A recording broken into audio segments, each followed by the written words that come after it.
since I was a teenager. It's a poem of such exquisite beauty in itself that I have myself never dared really to teach it or never wanted to teach it. Um, Perhaps because of the peculiar personal resonance that you can kind of develop with a poem. Many an undergraduate knows that the exercise of literary criticism can, at least in the first sort of decade of doing so, tend to rather undermine the magic of the literature that one loves. And until one learns to, as it were, hold both in both hands separately the affect that one has for a text, and in the other hand the intellectual admiration that a critic would bring to bear to it, it can be a very difficult undertaking to think. Margaret, could you turn off your video for us, or whatever, so that we're not struggling with too much data depth? But I think I've also not taught this poem because it belongs to one of two very different John Donnes.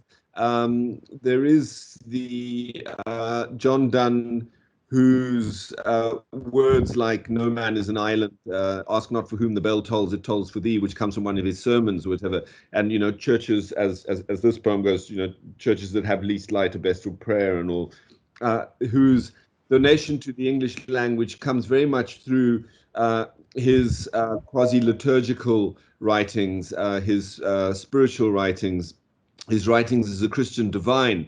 In his maturity, when as Dean of St. Paul's Cathedral, he commanded really the exposition of the English language in the rhetoric of the Christian Church, the Anglican Church, the established Church of England at that particular time.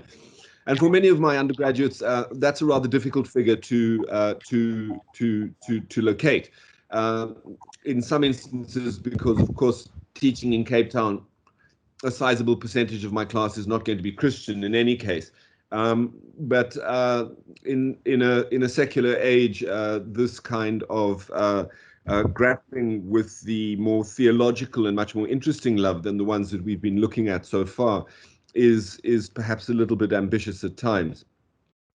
Much more teachable to my undergraduates, and extremely so, is the young, rakish Jack Donne, the man about town, the kind of Renaissance Lothario, whose poetry of love in his youth is at times explicitly sexy and so silver-tongued in its seductiveness that it never fails to impress the young men and women who themselves are at a stage of life or whatever when chat-up lines and things like that are very much part and parcel of the currency of their discursive engagement with English.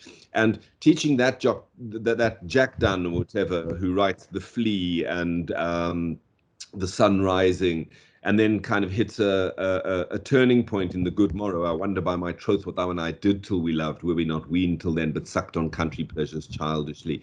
And there are lovely sexy puns going on in these kinds of poems. All of that is much easier to get across to undergraduates. But today I want to try and let us grapple a little bit with this exquisite poem, if only to put before you a poem whose perorations on the subjects of love and death are so dizzyingly topsy-turvy in their rhetorical flourish that they force us, I think, into a contemplative mode, and therefore, as it were, engage us as an audience in a mimesis of that kind of intelligent consciousness in which image, Genesis, the book that initiates the Abrahamic tradition or whatever, holds we're made in the image of God.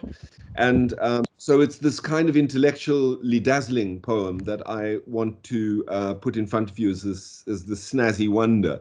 Although I'm going to conclude the lecture by falling back once again away from the ratiolations of words, away from the argument of the poem, away from comprehending what the poem is saying, towards apprehending how the poem makes us feel, or whatever, which is a much more affective kind of experience, one much more rooted in our senses and in the kind of musicality of the poem, the way in which it resonates more in our solar plexus, in a certain sense, perhaps, than in our cerebellum or prefrontal cortex, or whichever agency of our intellect and brain it actually is that's at work.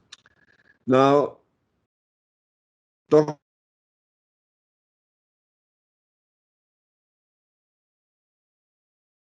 was a century or two after John Donne and George Herbert and so on, calling these poets themselves of the generation just after Shakespeare. He called them the metaphysical poets because of their treatment, I think, in the main of matters spiritual, matters that were not of the physical world, but of the metaphysical world, the world above the spiritual world. But also because of their kind of extremely un-English, unempirical, rather argufying by spectacular rhetoric and flashy metaphors, rather than the more English kind of plain-spoken tradition of calling a spade and a stone, and so on and so forth. And I think that for Dr. Johnson, these were net negatives. And in many ways, the effect of Dr. Johnson's critical opinion, so large did he loom over the 18th century sensibility, consigned John Donne and George Herbert rather to the next century or two sort of dustbin or back burner of the English tradition, only for them to be rediscovered in the 20th century by figures like T.S. Eliot, who was much more interested again in the kind of spiritually affective poetry that they were producing, and raised them once more to the level of the sort of foreground consciousness in which we hold them nowadays. Indeed, Dr. Johnson reproached John Donne and to a lesser extent George Herbert, the two are so preeminent, but there are many other metaphysicals at the same time, whatever. He reproached them for this kind of dizzying, rhetorical, metaphorical mode of argument by calling their outlandish metaphors conceits, and defined the conceit, this dizzying, metaphorical, rhetorical mode of argument, defined the conceit as two ideas yoked together with unnecessary violence. And sometimes reading the poems, we can be ourselves, as it were, made the victims of that particularly kind of spectacular rhetorical browbeating. And this poem is no stranger to that particular approach to its readership. We're talking about the kinds of metaphorical engagements that some of you will know from other John Donne poems. For example, in the younger, sexier poems like The Flea, where he likens the love between a lover and a beloved to the commingling of their blood, having spent one night together in the same bed and being both bitten by a flea or whatever, the commingling of their blood in a single flea or whatever, as an instance of love itself. Now, it's an extraordinary metaphor to say love is like the blood of two lovers in a flea. Therefore, a flea symbolizes human love. Now, to Dr. Johnson, this is simply outrageous. You can't take something net positive and beautiful and good, and we should begin to emphasize at this stage, whatever, underwritten by kind of Christian sensibilities, and say that love, human or divine or otherwise, whatever, is this pestilential insect. That to Dr. Johnson is a bridge too far altogether. Nonetheless, it is an amusing image or whatever, and it's the kind of thing that, of course, my undergraduates find extremely accessible, and that's why I tend to teach poems like that to the undergraduates rather than poems like this. Not that this poem doesn't use conceits in its own way as well. So too in other poems, Dr. Johnson, sorry, not Dr. Johnson, John Donne, like human love, a pair of compasses, which is an equally unlikely thing. So we've got love being a flea or a pair of compasses, a kind of a navigational or geometric instrument, very strange things. And as I mentioned yesterday in The Good Morrow, whatever, he says whatever dies was not mixed equally, whatever. He's talking about how love can make the two lovers immortal or whatever. And there he's having recourse to an imagery from the theories of alchemy of the time. Again, for Dr. Johnson, simply a bridge too far.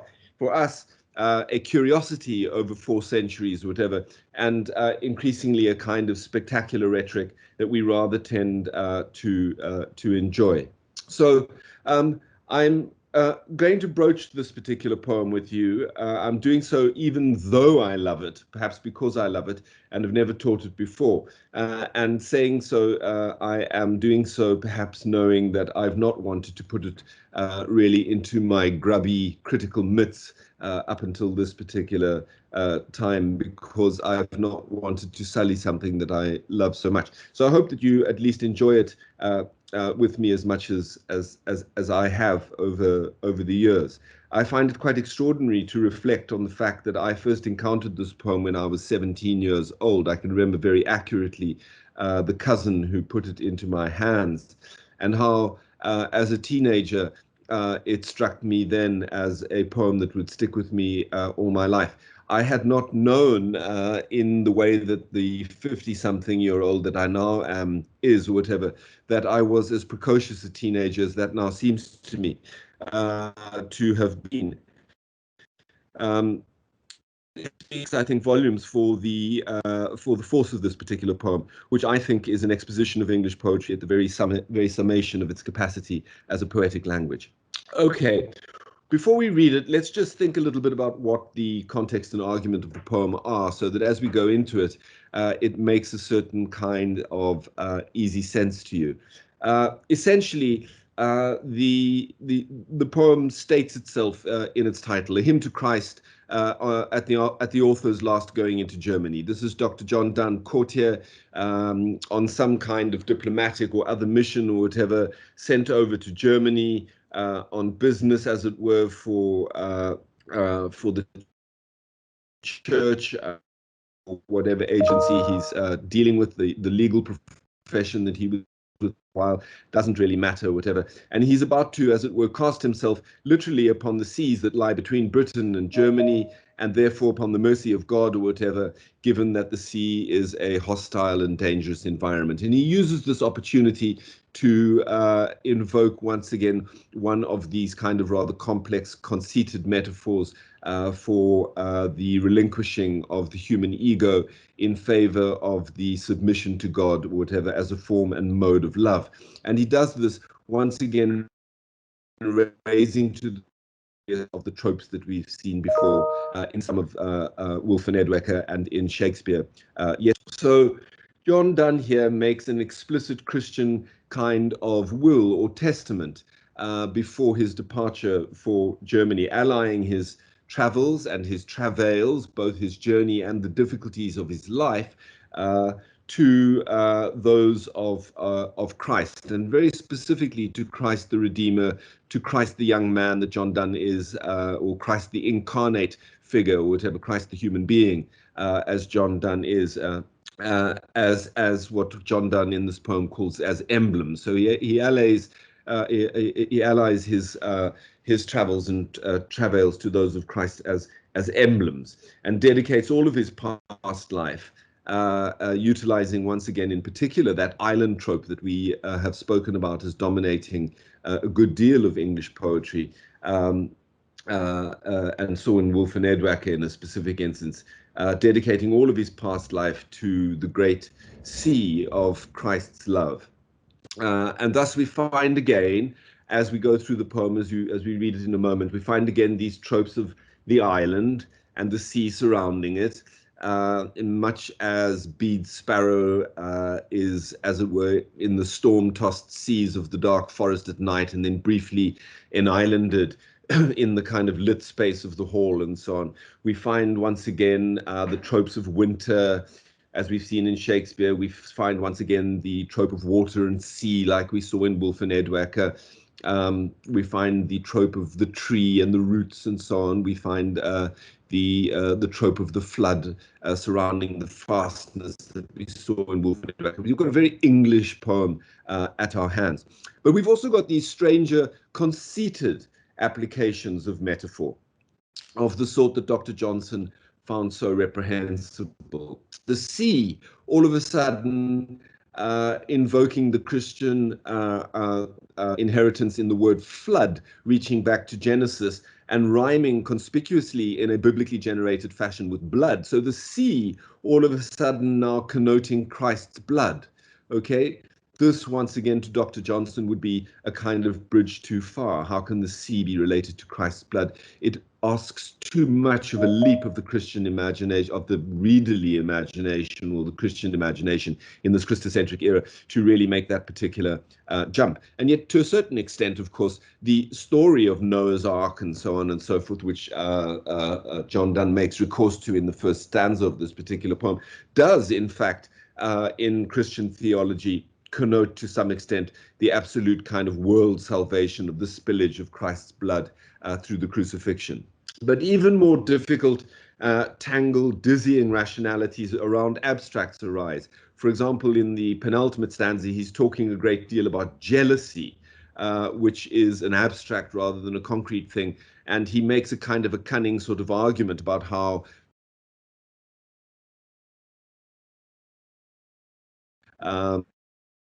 to be jealous of other individuals, that's a sin in strange kinds of ways, and therefore he's jealous of God.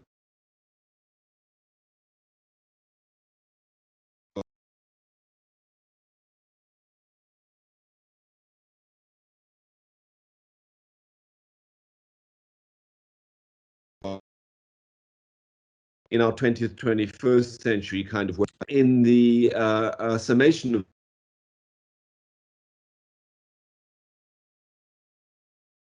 the this bill of my divorce to all. He uses divorce all of a sudden as an image of a mode of loving God, because divorcing from the quotidian loves of the terrestrial sort of world or whatever connotes eschewing the kind of loves of the human flesh, the carnal loves or whatever, and the choosing of the love of the gracious love of God. But it's an audacious metaphor because, of course, divorce is a politically charged moment in the instance of English history that we're talking about right now. It's the divorce of Catherine of Aragon or whatever by Henry VIII, which has launched the English Reformation with the marriage to Anne Boleyn, the accession ultimately of her daughter Elizabeth I or whatever, who is the immediately preceding monarch to the Jacobean moment that John Donne's inheriting. And so divorce is an audacious, legalistic, technical, highly Protestant kind of mode of reference.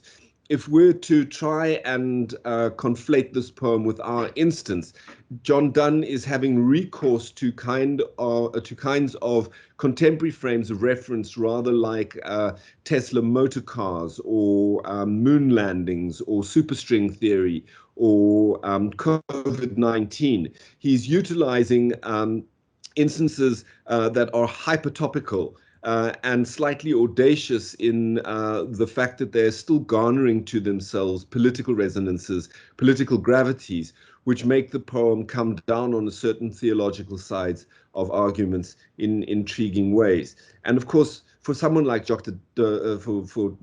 Johnson or whatever, to argue from the basis of divorce for a love of God is once again a conceit and an extremity too far to be countenanced in any circumstance.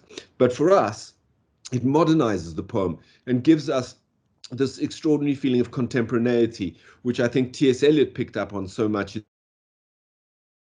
the modernist and utilized so much to bring forward in the instance of Donne and Herbert and the like, or whatever, these poets, or whatever, as avatars of our modern moment. And is among the reasons why we enjoy and like these poets so much, because they speak to us in a language that's much more common, given the fact that divorce is now, you know, a 50% outcome for most marriages in the modern secular world. Okay, but it's these topsy-turvy, upside-y, downy kinds of reproach and approach, or whatever, that are themselves, as I've argued, kind of inherently mimetic, inherently acting out of the intelligent consciousness of a creature, humankind, that's made in God's image. And they are inherently mimetic also of the great contrarieties with which humankind must struggle in its apprehension of a God. So I think that John Donne is doing us a service and doing God a service in asking or expecting of us the kind of elevated acts of rationation and intelligence, the countenancing of these kinds of conceits and dizzying rhetorical arguments, because insofar as we're made in God's image, God must be hyper intelligent, and so should we be, therefore, whatever. So the poem, I think, engages us at what John Donne would consider a particularly godly level, okay? A level extremely far removed from the reasoning that's merely empirical of a dog, a Pavlovian response or whatever, trained by the ringing of a bell to expect it's being fed or something like that. Here we have a kind of rationation which is much more godly because much more finessed and rhetorical or whatever, and confounded by these contrarieties which always attend our approach to God. How, for example, does a loving God countenance the suffering fact of death, that we have to confront our mortality? How is to die in itself a mode of loving? That is something John Donne goes directly to at the end of this poem in choosing death, an everlasting night. How is it that a God is allowed to be, or described as, or known to be, or given to be by the Bible, by the biblical tradition, to be inherently jealous of human love for him, but nonetheless considers human jealousy as a sin? These are the kinds of problems and contrarieties with which we have to grapple, okay, into our particular love, or at least set us spinning with them, anticipating of negatibility, of holding paradox as part of the human problem, or whatever, is part of the privilege of being human and is inherently part of the loving of God. Let's have a look at this particular poem and read it through. I hope that you can all see what I'm seeing on my screen at this point, which is a hymn to Christ at the author's last going into Germany. In what torn ship soever I embark, that ship shall be my emblem of thy ark. What sea soever swallow me, that flood shall be to me an emblem. Though thou with clouds of anger do disguise thy face, yet through that mask I know those eyes, which though they turn away sometimes, they never will despise. I sacrifice this island unto thee, and all whom I love there, and who love me. When I have put our seas twixt them and me, put thou thy seas betwixt my sins and thee. As the tree's sap doth seek the root below, in winter, in my winter now I go, where none but thee, the eternal root of true love, I may know. Nor thou nor thy religion dost control the amorousness of an harmonious soul, but thou wouldst have that love thyself, as thou art jealous, Lord. So I am jealous now. Thou lovest not till from loving more thou free my soul. Whoever gives, take. Oh, if thou carest not whom I love, alas, thou lovest not me. Seal then this bill of my divorce to all, on whom those fainter beams of love did fall. Marry those loves which in youth scattered be on fame, wit, hopes, false mistresses. To churches are best for prayer that have least light. To seek God only, and to escape stormy days I choose an everlasting life. Well, it's beautiful. I'm sorry, I have to pause once again, say simply that this poem takes my breath away. It is absolutely beautiful. And to me, increasingly, I think what dazzled me so much as a 17-year-old was this involuted rhetorical argument. I think that is fabulous, and we can work our way through that. We can kind of discuss that a little bit. But as I've grown older, I think the poem has become simpler to me. It's become the sheer music of an approach to God, which is what I'm going to be stanza by stanza, the sense of things as best we can make them. Fundamentally, we're dealing here with the eschewing and disavowal version of those earthly loves into some sort of divine currency, some sort of divine legality. And once again, we have that rather Renaissance-y sense lurking behind the poem all of the time of contract, of legalities, bills of divorce or whatever, the undertaking of some kind of embassage to Germany or whatever, the business, the work that this Dr. John Donne, the later John Donne or the young John Donne is having to do on behalf of whatever agent is taking him to Germany. This is about work, a commercial traveler of some sort, whether it be in the ideas of the church or the ideas of the court or the ideas of the legal profession or whatever the case may be.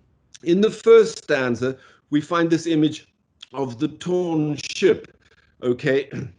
And we're once again in that kind of flooded situation. We're once again far out at sea, okay, and the flood is Christ's blood. John Donne is confronting the fact that he may be shipwrecked, he may lose his life at sea or whatever, and he's embracing that particular outcome as a net positive rather than a net negative because it would bring him closer to God, okay? And he says to me, let that flood be an emblem to me of thy blood, that very biblical rhyme I'm suggesting.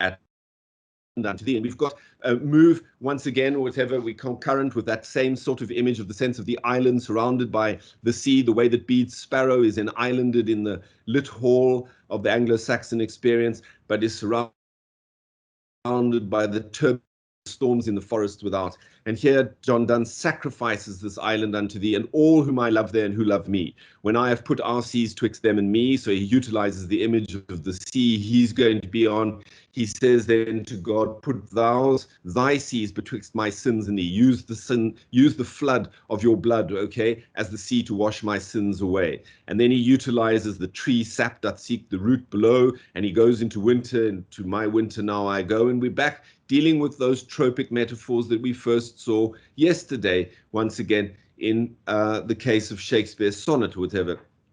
Images that recur and recur and recur in love poetry. And I think that this stanza is fairly straightforward to follow in and of itself. This last, or penultimate rather, second last stanza is much more kind of difficult because here we find not a single concretion of any sort. There is no tree, there's no flood, there's no sea or anything. Here we've got instead things like religion, amorousness, souls, jealousy, loving, liberty, all of them abstract. Okay, and the stanza is much harder to kind of figure out. I'm not going to try and parse it for us at this point and try and argue exactly what the poem is itself trying to argue for itself. I'll let you have the pleasure of doing so afterwards. But right at the very end of the poem or whatever, the fundamental argument lies, oh, if thou carest not whom I love, alas, thou lovest not me, or whatever. So if there are two kinds of jealousy in play, or whatever, if you're not jealous of me, or whatever, then you don't love me, or whatever, because one of the inherent qualities of the lover is to be jealous of the beloved in all the actions in there. So there's this kind of setting up of things. Now, the importance of this stanza is not in and of itself, I think, very, very great, but it conditions very much the stanza to follow, where he uses this audacious metaphor of the divorce or whatever, of a love that's gone wrong for whatever reason. And of course, one of the reasons love goes classically wrong is because of jealousy. Jealousy underlies so much of divorce, particularly in the modern age, or whatever, if not in John Donne's time, for whatever the reason may be. But out of the kind of condition of divorce comes, okay, or underlying the condition of divorce, causally maybe jealousy. Out of the condition of divorce, consequentially, we discover that kind of liberty that he's mentioning in the penultimate stanza. Okay, seal then this bill of my divorce to all. Okay, as it were, establishes his last will and testament before he leaves for Germany, on whom those fainter beams of love did fall. Here's Dr. John Donne, the eminent dean of St. Paul's Cathedral, looking back on his behavior and condition as the young Jack Donne, okay, and thinking of those fainter beams of love that fell on all the various women he loved in his youth. And he says instead, marry those loves, which in youth scattered be, on fame, wit, hope, all these false mistresses. And he's invoking at once the various girlfriends he's had, but also the kind of pride, okay, that sin, preeminent among the 7 deadly sins or whatever, that have driven him towards fame, okay, to be a famous wit, as he was in his poetry and in his orations, and later even in his sermons in the service of God, and his hopes, which are his ambitions, and so on and so forth, in the secular / sacred circumstance of his promotion through the Christian church. Marry all of those loves, okay, which he once had, whatever, for terrestrial glory, instead to God itself. And then this beautiful, immortally famous line, churches are best for prayer that have least light. Once again, underlying that particular line, we need to invoke a little bit of a sense of the Reformation. There's something slightly puritanical about this vision of a church. This is not the kind of logic of the construction of the Roman Catholic churches, of the great Gothic cathedrals of the 12th century and before, the Romanesque cathedrals of the 10th century, and so on and so forth, lit by the spectacles of stained glass and so on. This is the kind of internal space of the churches after the Reformation, with all the kind of paintings on the walls whitewashed over, with the stained glass smashed out, so that the kind of spectacular rhetorical effects of light are no longer part and parcel of the kind of invocation to prayer, the kinds of circumstance, the environmental conditioning, the encouragement to prayer that are to be experienced. Instead, we've got a much more puritanical Protestant kind of mode here, or whatever, where we are best suited for prayer, or whatever, where we are least occasioned to look at the spectacle of the earth or the spectacle of the earth's light, and instead are forced to look inward to ourselves. So once again, a topical reference. For us, we read this simply as a kind of rather beautiful epigrammatic aphoristic statement. The churches are best for prayer that have least light. For John Donne and for his audience, we're dealing with a line which has a topical reference, whatever, and summons up or conjures up, okay, the whitewashing of the Christian Catholic churches in the Reformational moment, as the Anglican church is established, and the smashing of the stained glass windows, okay, as the churches, as it were, are doused of their particular color and spectacle or whatever, and occasioned instead towards this much more inward-looking, private and personal prayerfulness that lies at the heart of the Protestant mission, rather than the kind of more corporate and spectacular mode of the Catholic apprehension of God. To see God only, he says, I go out of sight. Okay, I leave the sight of those that I'm leaving behind on the shore of the island, and so on and so forth. But I also, as it were, head into the night and the darkness of the sea. So I go out of my own ability to see things. And to escape stormy days, to all intents and purposes, I enter stormy days, whatever. I choose, and he ends off with this extraordinary image, I choose an everlasting night, which I think is perhaps the most extraordinary line of the entire poem. So we've moved from ship and storm and blood and flood to the sacrificing of an island from me to thee, okay? That island which somewhat conjures wolf and that particular trope, the tree image, which somewhat conjures Shakespeare, and that time of year thou mayst in me behold, when yellow leaves or none or few do hang upon the boughs. We've got that kind of thing.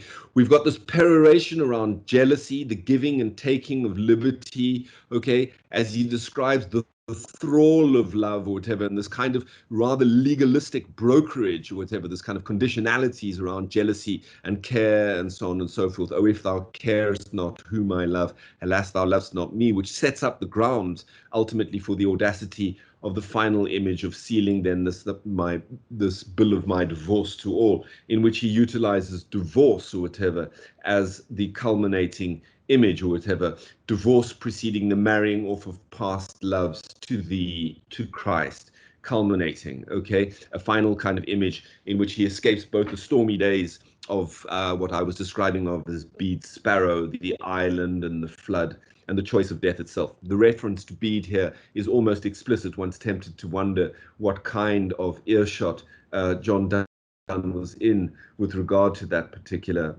circumstance.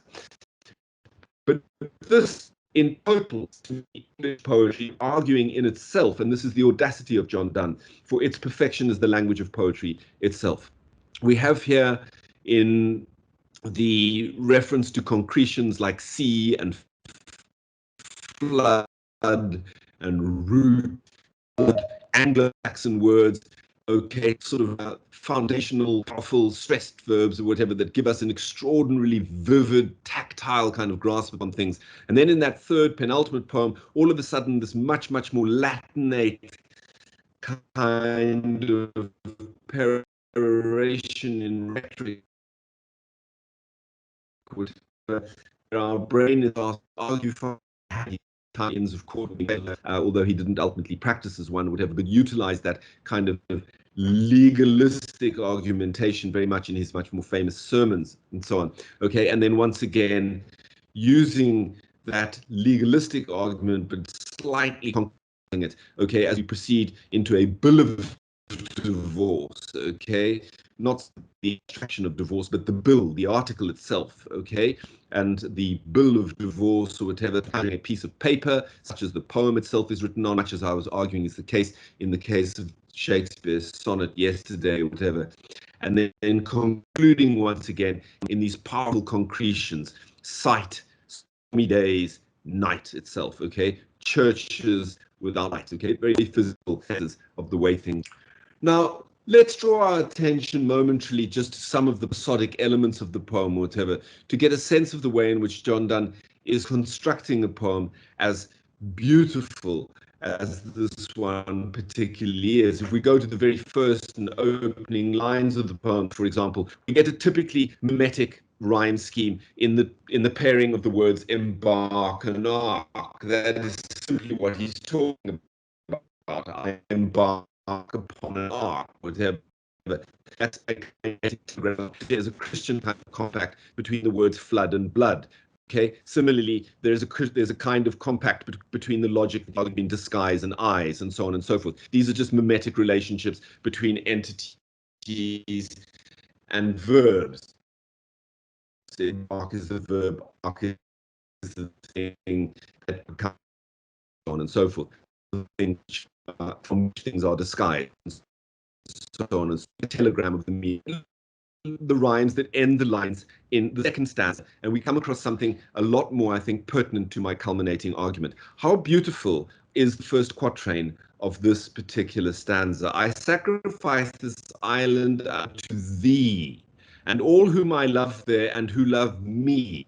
When I have put our seas twixt them and me, put thou thy seas betwixt my sins. And all of this is arguing about putting those before him and him, or between his sins and God. But do you see how the rhyme scheme beautifully places doubled betwixt the doubled? So we've got two instances of the encompassing and embracing two instances focal of me.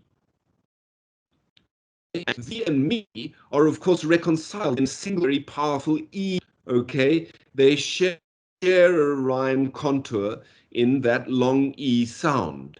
And I think that is going to come the concluding argument of my poem when we get to it. For the rest of the poem, okay, the rhyme scheme works as we would more or less understand a rhyme scheme to work, but very, very deftly and beautifully. In the third stanza, for example, look how I'm just going at random now, how free liberty. Free, the Anglo-Saxon word, okay, as in frey in Afrikaans or whatever, free, with liberty, okay, the Francophone or Latinate form of the verb, okay. There we have the two forms, okay, of the two roots of the English language, okay, supplying a rhyme or whatever, as it was an etymological historical occasion. Just above that, perhaps more audaciously, look at the way in which thou is rhymed with now. So thou, Christ, God, or whatever, becomes conflated in the rhyme scheme with presentness. What sense that would make to mindfulness or the Buddhist kind of practice of prayer in our own particular age, that God is nowness itself.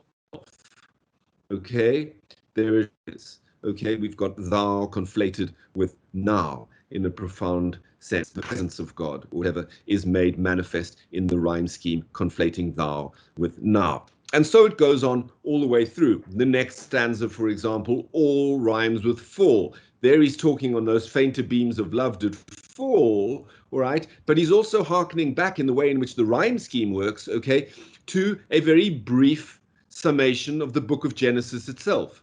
The book of Genesis itself tells us that all of us fell, all fall, okay? All are subject to the fall, okay, into sin, okay, and disgrace and so on and so forth. So this is kind of brief encapsulation in two tiny monosyllabic words or whatever of a huge Christian mystery or whatever that lies at the very outset of the Bible or whatever, and underwrites a great deal of the problematic of sin, which is raised earlier in wanting God to place the seas of the kind of redemptive flood of Christ's blood or whatever between himself and so on and so forth. So I'm just trying to get across to you that there is not a single foot put wrong in the way in which John Donne has constructed the rhyme scheme of this particular poem. The rhymes are forceful, they propel the poem, they have a functional kind of direction, they make for the music of the poem and all that kind of thing. Yes, they do, but they also consistently are working to reduplicate Christian mysteries, to kind of reinforce the argument of the poem, or to enact the mimetic function of what the poem is actually talking about in terms of the images to which it's having recourse at any particular stage. And very audacious and very beautiful they are. Playful, yes. Entangling, yes. Mirroring, as we saw with thee, me, and thee, yes, okay, in this kind of hall of rationating mirrors that the poem is for our particular minds or whatever, and asks us to enter as those intelligent creatures made in the image of God. So we see it everywhere.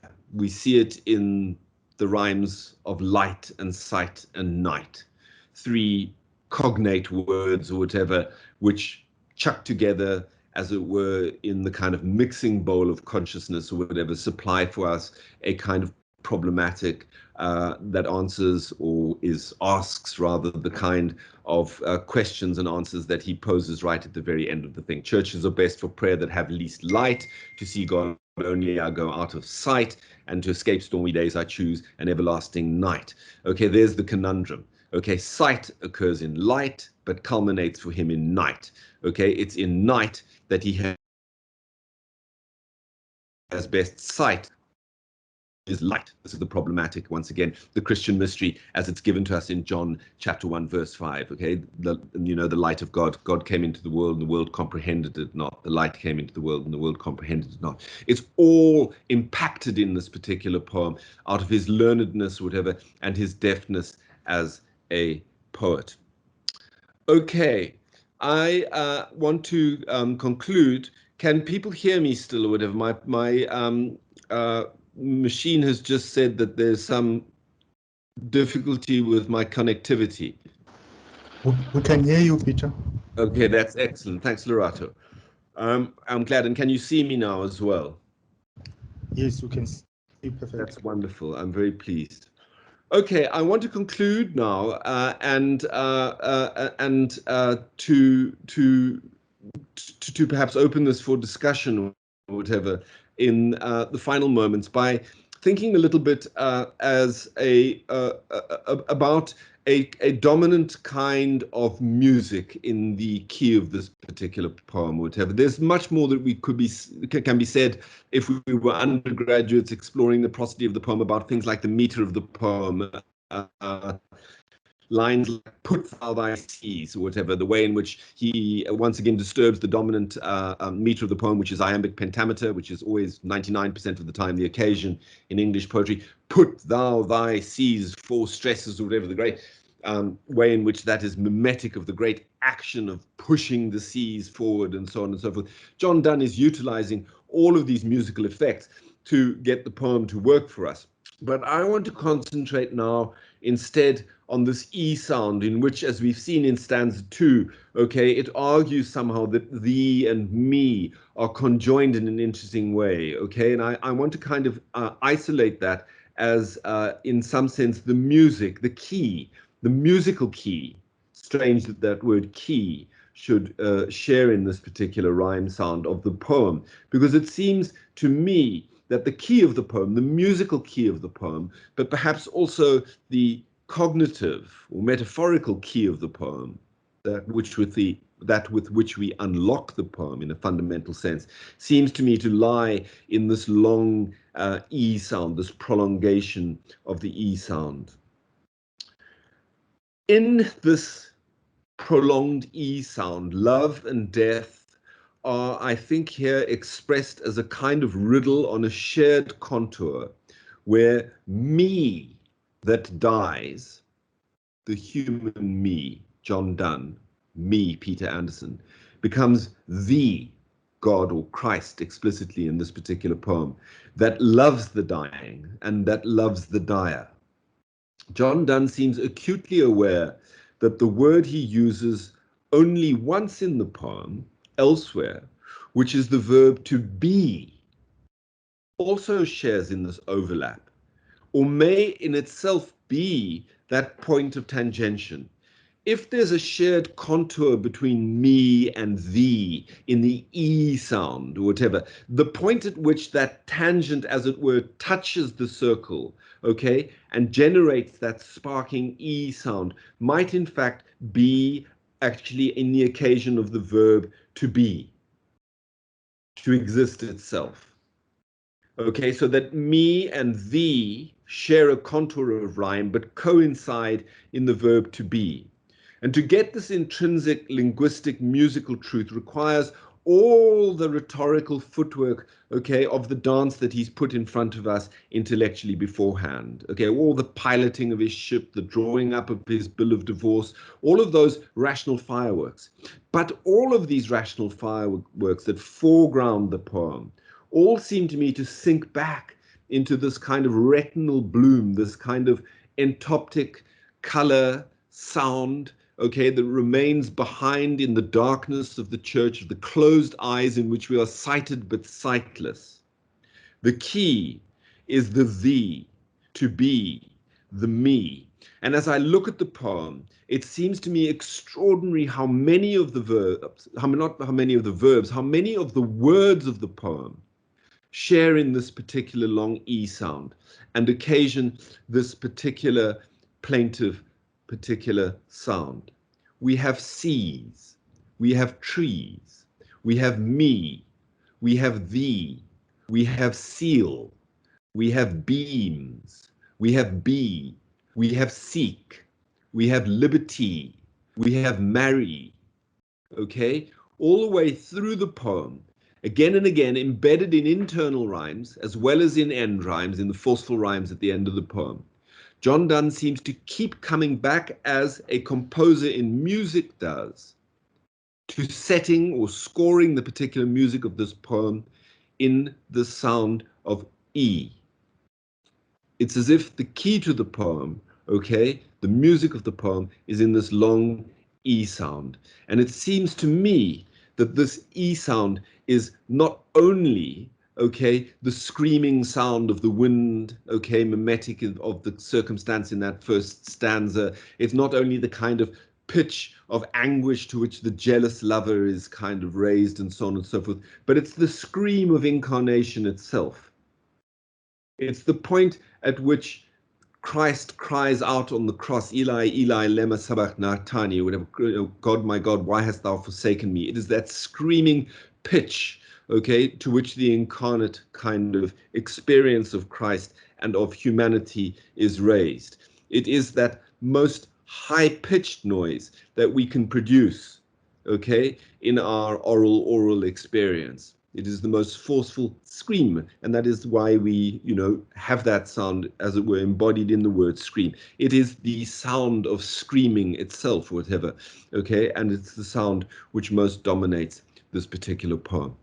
I'm going to conclude there and open up this particular forum now for discussion. We've got a good 5 minutes, 7 or 8 minutes according to my computer, okay, and I'm very interested to hear what others have to say about the poem, but I want to make one final comment before we finish altogether.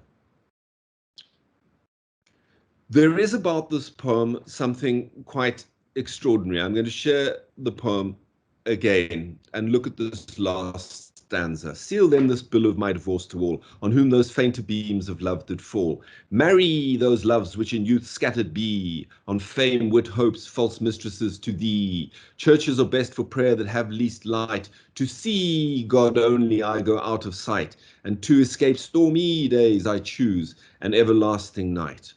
There's that E all the way through. Yes, that's my argument. The music of the poem is scored in the scream of incarnation itself.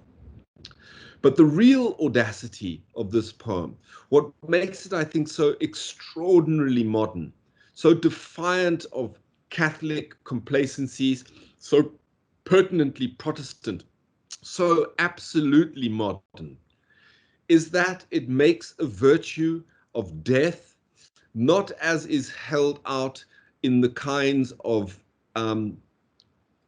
colored brochures of the Jehovah's Witnesses or the children's Bibles or anything like that, but it makes a virtue of death as it is, an everlasting night. This poem confronts the fact that the afterlife, in which this explicitly Christian Dean of St. Paul's Cathedral must believe, and around which his entire poem is constructed in the act of believing, believing, belief, once again, that E sound that comes through all the way. This particular poet does not envisage the afterlife as that kind of golf course in the sky where we're all cozily sitting winged in the kind of bunkers of the clouds or whatever with our harps or whatever, or strolling with the lion lying down with the lamb and so on and so forth. Instead, it confronts quite squarely the fact that the afterlife might be what we probably know it to be, a going out of sight. The least possible light, an everlasting night. Churches, it says, are best for prayer that have least light. Okay, so our best hope for heaven, okay, our best hope for the circumstance of the enduring eternity to which the Christian aspiration lies, is to go not into lightness, but into darkness, to go not where we have sight of God, but to go out of sight, because it is there in darkness, okay, that insight, that enlightenment truly takes place. And this is what I find extraordinary about the poem, that it proposes for us, okay, for what most of us nowadays in the 21st century would conceive of as the afterlife, okay, an everlasting night, something that is nonetheless a virtue, okay, according to the extraordinary rationation that the poem produces and by means of the music and the imagery that brings us to this particular point. Let's go to some questions. Please put your hands up and I will come to you as best I can. We'll see a hand up. Mary Grace, you have a hand up. Yes. Hi, Peter. How are you? Okay. I'm looking at this poem and then I'm looking at No Man is an Island. Yeah. And I don't know which was written first, but it seems like given that he's used, very similar imagery in both, it looks like they're talking to each other. And in No Man is an Island, he says, if a clod be washed away by the sea, Europe is the less. And then in this poem, he's saying, he's renouncing all these things, but it seems, looking at them together, that he's even renouncing like this community of mankind that he's saying is so important in No Man is an Island. And, that's again a sort of Buddhist idea that when you, look toward death, you also sort of step away from society. And I was just wondering what you think about that. Oh, I just think that's brilliant. I mean, I think that's towards the end of my peroration, I felt I was stumbling over my words rather, or whatever, reiterating myself. And you've managed to give me a marvelous coda there and expressing very accurately what things are. I certainly think that what Mary Grace is raising is something I would encourage others to do, and that is to go, just to Google "No Man is an Island," which many of you will know is John Donne from one of his sermons or whatever. But that very famous passage, "No man is an island entire of the main," and so on. "Ask not for whom the bell tolls, it tolls for thee." Does indeed recapitulate this powerful sense of an islanded circumstance. And once again, I think it's worthwhile remembering the topicality of England's island circumstance. The island nature of England. It has always separated it. We live in a moment where just a week ago England left the main, and Europe was the lesser, thanks to that odious thatch-headed other Johnson man.